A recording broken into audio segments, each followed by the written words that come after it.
All right, listen. I absolutely need to tell you about what went down yesterday on NBA Today because it was genuinely one of the most comprehensive and strategically revealing discussions about multiple roster situations across the league that I've witnessed all season. And I'm not exaggerating when I say that Malika Andrews, Brian Windhorst, Kendrick Perkins, Richard Jefferson, and the entire panel spent nearly 3 hours breaking down everything from the explosive Giannis Antetokounmpo to New York Knicks reporting that confirms he wants to be in Manhattan more than any other destination, to the concerning Miles McBride ankle injury that threatens to derail his breakout season, to Josh Hart's emergence as arguably the third most important player on the Knicks roster, and the way they methodologically evaluated each storyline, from the strategic implications of Giannis forcing a trade versus requesting one, to what the Knicks would actually have to give up in a potential blockbuster, to McBride's critical role in the offense, to Hart's shooting transformation, had everyone in the studio completely engrossed. Because this isn't just about basketball transactions or injury updates. This is about the Knicks potentially positioning themselves to acquire a generational talent who could deliver their first championship in almost 60 years, while simultaneously managing their current roster health and depth to maximize their chances this season. Hey, what's up, everyone? 1 second before we dive in, that like button right there, hit it now. Takes literally 1 second, but makes a massive difference in growing this channel and reaching more fans. Just smash that like real quick. Every like pushes this video further, so do me that favor right now. So NBA Today opens, and Malika Andrews has this absolutely electric energy, like she's about to drop nuclear-level insider information, and she immediately sets the context by acknowledging that the Giannis Antetokounmpo trade saga has been all over the place, with contradictory reporting, where you could make legitimate arguments that he's requested a trade or hasn't requested a trade, wants to be a Knick or is committed to Milwaukee. And frankly, nobody really knows what's actually true versus strategic posturing from various parties with different agendas. And Malika frames the discussion by reading this bombshell reporting from Jake Fisher in Mark Stein's Substack that essentially confirms what Knicks fans have been hoping for months. And she reads the quote saying, "I wonder how much Antetokounmpo's widely presumed affinity for the Knicks would dissuade some general managers from ultimately putting their best offer down. It's true, there's a strong belief nationwide, league-wide, that Antetokounmpo desires one destination above all the rest in the event that he actually does fully ask out someday." Brian Windhorst, who's been covering the NBA for decades and has incredible sources throughout the league, jumps in immediately talking about the significance of this reporting. And Windhorst emphasizes that Fisher even heard that the rowdy fan base gatherings outside Madison Square Garden following playoff victories that the Knicks are known for have resonated deeply with Giannis, given his natural fondness for the emotionally charged support so prevalent for basketball and soccer clubs throughout Europe. And Windhorst makes this really interesting cultural observation about how Giannis grew up in Greece, where soccer fandom is incredibly passionate and intense, with fans creating this electric atmosphere at matches. And Madison Square Garden during playoff games captures that same energy and intensity that he grew up experiencing. So there's this genuine emotional and cultural connection beyond just basketball that makes New York appealing to him. Kendrick Perkins then absolutely explodes with excitement about this reporting, and Perk starts talking about how this confirms everything that people around the league have been whispering about for months, that Giannis genuinely wants to be a Knick and play at Madison Square Garden and compete for championships in front of what many consider the best basketball fans in the world. And Perkins makes this passionate argument about how this move would be good for the league because it puts a generational talent in the biggest market, good for the Knicks because it gives them their best chance at a championship in 6 decades, and good for Giannis because it allows him to cement his legacy by delivering New York their first title since the Walt Frazier era. And Perk emphasizes that at this point, if this trade is actually going to happen, especially during this season, Giannis isn't going to be able to just request a trade or ask nicely to be moved. He's going to have to force his way to New York, because the Milwaukee Bucks obviously don't want to trade their franchise cornerstone and are publicly telling teams he's not available. Richard Jefferson, who was also on the panel, then provides even more insider context from Jake Fisher's reporting. And RJ talks about how Giannis did a press conference earlier in the offseason on Bucks Media Day, where he discussed being tempted by various things during the summer, and Fisher confirmed after making further calls that the Knicks, as well as playing in Madison Square Garden, were these specific temptations that Giannis himself publicly acknowledged, but tried to keep vague. And Jefferson brings up that iShow Speed stream, where Giannis was talking about how there were a lot of people this summer trying to convince him to go play somewhere else, and now we know definitively through Fisher's reporting that those temptations were specifically about playing for the Knicks in MSG in front of the most passionate basketball fans in America. And RJ makes this really eloquent point about how, when the Knicks are good, nobody else in basketball is relevant. No brand is bigger than the New York Knicks. This isn't a town where basketball takes a back seat to football or baseball. Basketball is front and center.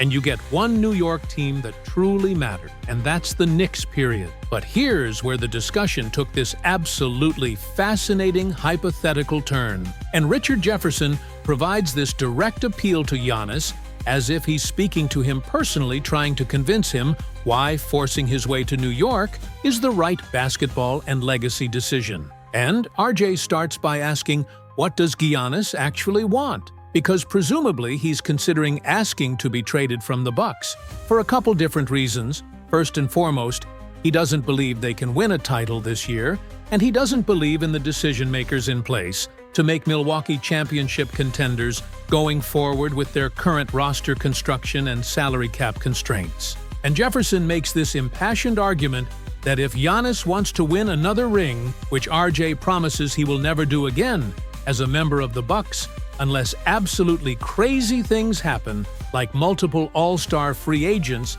somehow deciding to take minimum contracts to play in Milwaukee. Then, his best realistic chance to accomplish that goal is joining the New York Knicks, alongside Jalen Brunson and Karl Anthony Towns. Emmanuel Acho then jumps in with what I thought was the most compelling legacy argument of the entire segment. And Acho talks about how if Giannis cares about how he'll be remembered and discussed historically, which Acho believes he absolutely does, based on how accommodating and passive he's been with the Bucks, trying to give them every possible chance to win, because he doesn't want to be painted as another Kevin Durant who abandoned his team for greener pastures. Then Giannis needs to understand that winning the Knicks their first championship in almost 60 years would stamp him as one of the 10 greatest players to ever play basketball. And Acho makes this incredible statement that a ring for the Knicks counts like 2 championships for any other franchise.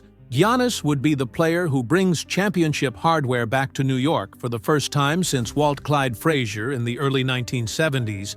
He would instantly become a New York Knicks legend, a New York City sports icon transcending just basketball, and a global basketball legend whose legacy would be secure forever. Malika Andrews then asks the panel the critical strategic question that every Knicks fan is wrestling with, and Malika frames it as, would you trade the farm for Giannis? Meaning essentially every young asset, future draft pick, and tradable contract, New York has to get this deal done. And the panel is genuinely divided on this, with Kendrick Perkins arguing that, yes, you absolutely mortgage everything to get a top 3 player in the NBA, who's only 30 years old and still in his prime, while Richard Jefferson counters that you have to think about roster balance and depth and whether gutting your entire future to create a big 3 of Brunson, Towns, and Giannis leaves you with enough surrounding talent and depth to actually sustain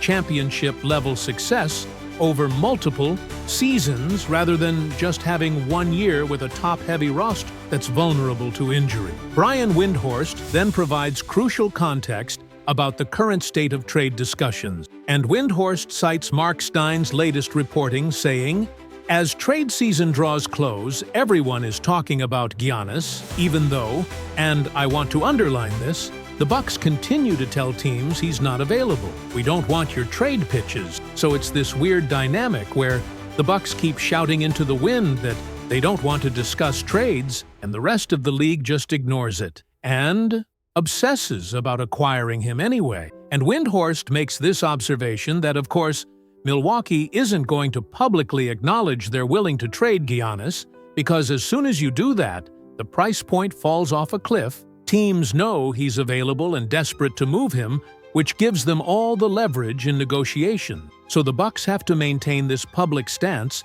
that he's untouchable, even while privately they might be having different conversations. Kendrick Perkins then makes what I thought was the most important strategic point about how this trade could actually materialize, and Perk talks about how, based on everything we're hearing, Giannis is going to have to force a trade, not just request one politely. He's going to have to be emphatic and unequivocal, essentially slam his fist on the table, stand 7 feet tall, look the Milwaukee Bucks front office directly in the eyes and say, "I am not going to play another game for this organization. I want to be traded. I need to be traded. I have to be traded. And it absolutely must be to the New York Knicks and nowhere else." And Perkins emphasizes this is the only realistic path for him to become a Knick, because Milwaukee has zero incentive to accommodate a polite trade request when they could just keep their franchise player and continue trying to convince him to stay long-term. But then the discussion shifted dramatically to more immediate concerns about the Knicks' current roster, and Malika Andrews introduces some worrying injury news that came out of New York's win over the Orlando Magic. And Malika explains that Miles McBride had to leave the game after a scary fall where he got knocked to the ground going up for a layup. He was able to shoot the subsequent free throws, but immediately after that, he subbed out and didn't return to the game, which raised red flags about the severity of the injury. And Malika cites reporting from Christian Winfield, who covers the Knicks, saying McBride is scheduled to get an MRI on his left ankle and is currently listed as questionable for the in-season tournament game against Toronto, which is legitimately concerning given how critical McBride has become to the Knicks' offensive system and rotation depth. Richard Jefferson then gets really passionate talking about Miles McBride's breakout season and how devastating it would be if this injury keeps him out for any extended period. And RJ breaks down McBride's production over his last 9 games.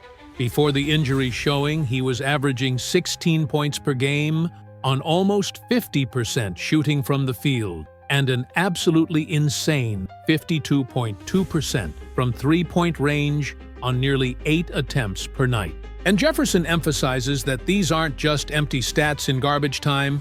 McBride has been a genuinely impactful player, providing critical shooting, perimeter defense, secondary ball handling, and catch-and-shoot spacing that opens up the offense for Brunson and Towns and Anunoby. And RJ makes this point that the Knicks legitimately cannot afford to go multiple weeks without Deuce at this point in the season. He's become that important to their success. And they're all hoping the MRI comes back clean, with no structural damage that would require extended recovery time. Emmanuel Acho then wants to shift focus to give some well-deserved recognition to Josh Hart, who Acho believes has quietly been maybe the 3rd best player on the Knicks this season after a rocky start where he didn't know his role, and head coach Tom Thibodeau was still figuring out how to best utilize his unique skill set. And Acho breaks down Hart's production over the last 11 games, where he's averaging 34.1 minutes per game while putting up nearly 5 points, 9 rebounds, and almost 6 assists.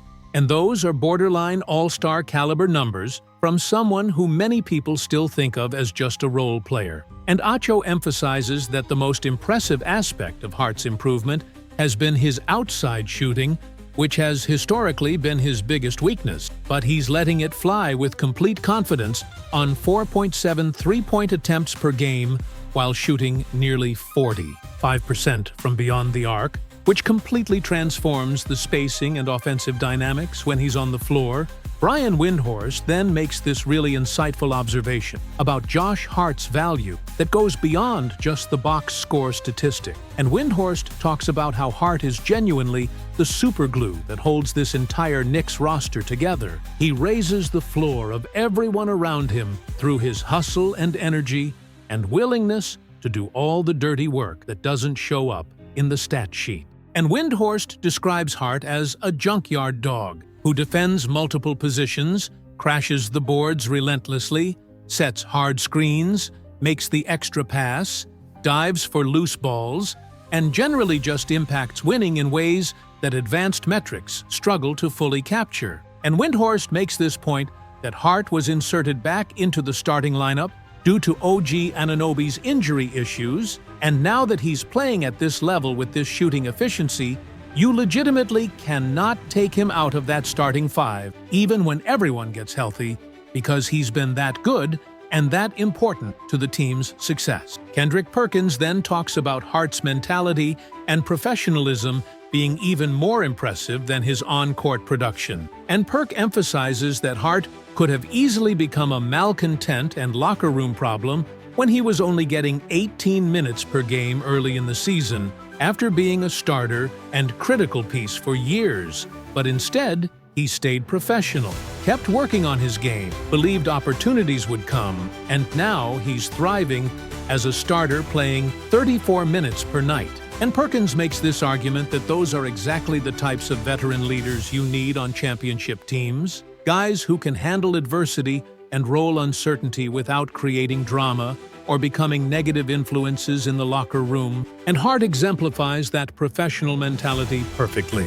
What really struck me watching this entire NBA Today segment was how brilliantly the panel wove together the blockbuster Giannis trade speculation and legacy implications with the more immediate practical concerns about the Knicks' current roster health and role player development. And I think the clear consensus was that while acquiring Giannis would obviously be a franchise-altering move that could deliver New York their first championship in 6 decades and cement his legacy as an all-time great, the Knicks also need to stay focused on keeping their current core healthy and maximizing the talent they already have, because they're legitimately a championship contender right now, with Brunson playing at an MVP level, and Towns providing elite two-way production, and guys like Hart and McBride stepping up in crucial roles. And the Giannis situation is going to continue dominating headlines and social media speculation until he either forces a trade to New York